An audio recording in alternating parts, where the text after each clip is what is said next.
Whether you know Adam Lambert from his stint on the 8th season of American Idol or his larger-than-life performances with Queen, you may think you've heard everything there is to know about the singer. But Lambert's story goes far beyond reality TV and stadium tours. This is his untold truth. Even at a young age, Lambert was unapologetically true to himself and, as a result, lived his life as a self-proclaimed outsider. When I was a kid, I remember playing Vogue by Madonna over and over and over again. He opened up about the tough times he endured growing up, telling The Guardian in 2018, "When I was in middle school, I didn't have any friends. I was a weird kid. Also, as a gay person, it takes your body changing to go, oh right, this is how I'm different." So Lambert turned to musical theater for solace. He revealed during his 2009 Idol audition that he started singing at age 10 when his parents put him in theater. I started doing musical theater. My parents put me in there because I was hyperactive and I made a lot of noise and I had way too much energy.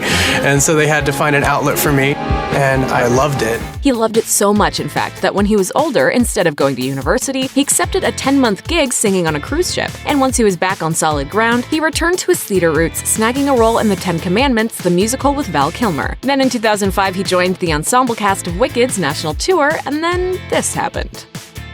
The winner of American Idol 2009 is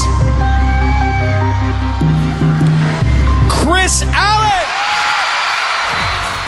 Following Idol's shocking Season 8 finale, in which fan favorite Lambert came in second, it was revealed that winner Chris Allen may have had an unfair advantage as he received, quote, tens if not hundreds of thousands of illegal block votes, according to The Independent. Dubbed Textgate, the voting scandal had Lambert's fans crying foul as they learned that one of the reality show's biggest sponsors, AT&T, actually gave Allen's fans who attended viewing parties in his hometown free phones and texting services so they could support him on finale night. What's more, AT&T employees even showed attendees how to power vote, casting as many as 10 votes with one click. Even a mother to one of Allen's university friends told reporters that she alone was able to vote over 10,000 times while in an AT&T texting zone. Lambert fans didn't get the same treatment, but the Fox network, which aired the show, remained adamant that in no way did any individuals unfairly influence the outcome of the competition.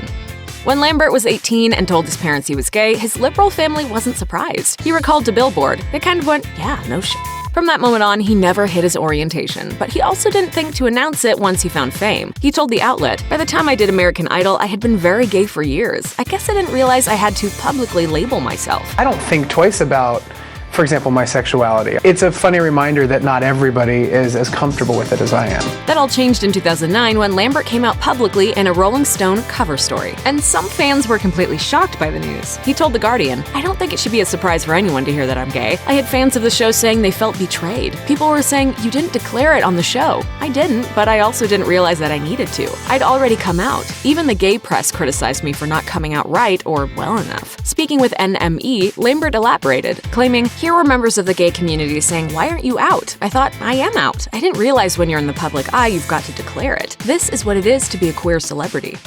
Looking back on his Idol stint, Lambert has called out the show, especially head judge Simon Cowell, for gay shaming, telling NME, "I realized now that up until my season, anytime someone came on the show that was perceived to be gay or it was obvious enough that they were gay, they were made fun of." Very entertaining, but I gotta say no. I have a feeling we're going to hear a lot about this one, Amnesia. Just a hunch. According to Lambert, Cowell was often leading the attack and poking fun at the contestants. Lambert added, "That was the comic relief. You couldn't possibly have a career as a recording artist. You're too effeminate." Citing Adore Delano, who went on to find fame on RuPaul's Drag Race, as an example, Lambert argued, "He's a good singer. Simon gave him a real hard time."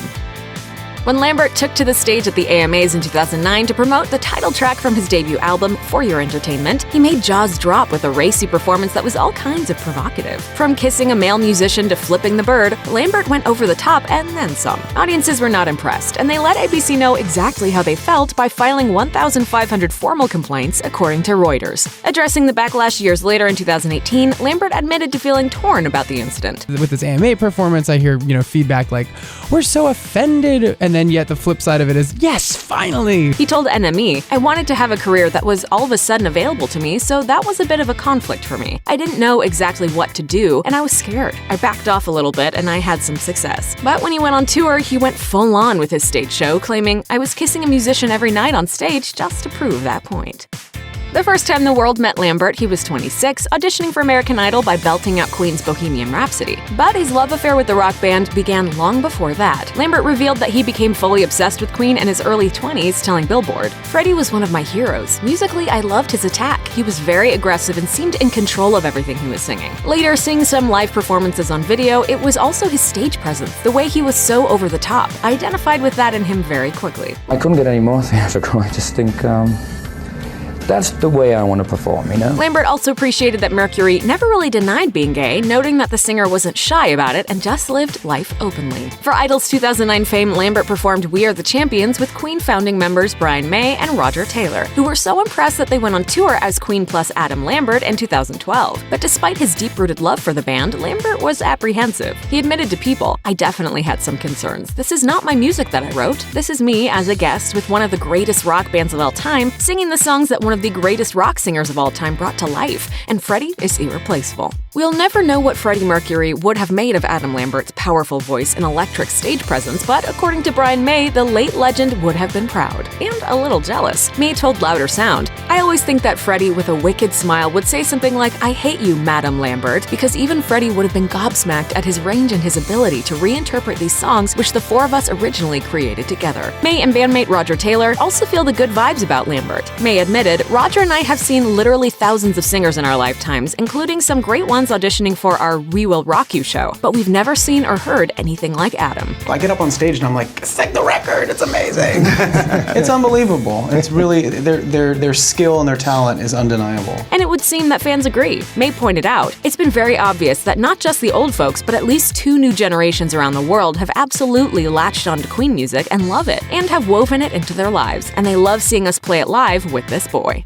Even fans with the keenest eyes were likely to miss Lambert's cameo in the Oscar-winning movie Bohemian Rhapsody. Back in October 2018, the singer teased a very, very mysterious and uncredited appearance in the flick during a red carpet interview with Access at the film's New York City premiere, but he refused to say anymore. I'm actually in it for a hot second. I have a little cameo. You'll have to look closer. It's very, very mysterious. Speculation began instantly, with the outlet pointing to a scene in which Mercury calls his fiancée from a truck stop while he's out on tour. As he's on the phone with her, an anonymous truck driver arrives, the pair lock eyes, and it's implied they hook up in the bathroom. Lambert didn't confirm or deny the rumors until months later when he tweeted a snap of that exact character and joked, "Who is he?"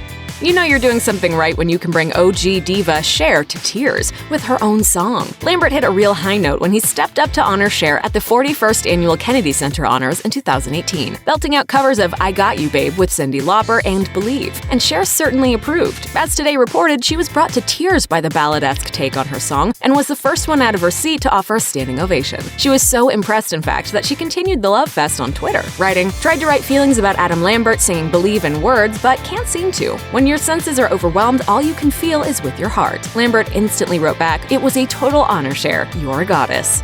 Success and the fame that comes with it can have a negative impact on even the strongest artists. That's something Lambert knows all about. Opening up about his struggles with superstardom in a series of tweets in February 2019, Lambert revealed, "There have been many times where I've had to compromise on my artistic vision, with executives making decisions based on money and not art. I'm coming out of a dark period of second-guessing my own artistry and having my mental health suffer because of it. I started asking myself, is all this hustle really worth it? I put all my focus on work and started to feel detached in my personal life. My self-worth was suffering. I was lonely and becoming depressed." Crediting Queen's May and Taylor with rescuing him and providing tons of positive energy, Lambert added that working with the band helped keep his head above water, and he noted that he remains thankful for Freddie for inspiring him. Lambert has since rediscovered his true passion for music and began penning songs that, he says, chronicle the journey of taking responsibility for my own happiness and strength and searching for intimacy. When Variety first confirmed that the 2019 Oscars would have no hosts, fans were confused. However, it turned out that the 91st Academy Awards went off just fine without one, replacing the opening monologue with an electric performance from Queen plus Adam Lambert. Performing a medley of We Will Rock You and We Are the Champions, the band set the tone for the night, and, as Polygon pointed out, Lambert brought more energy than average Oscars hosts usually would. Less than 24 hours later, ABC revealed in a press release that it would be following up the band's high-octane performance with a 2-hour documentary titled The Show Must Go On, The Queen plus Adam Lambert Story. The doc, which was produced by Queen's longtime manager Jim Beach and writer-filmmaker Simon Lupton, covers 17 years, beginning with frontman Freddie Mercury's passing in '91 when Lambert was just 10 years old.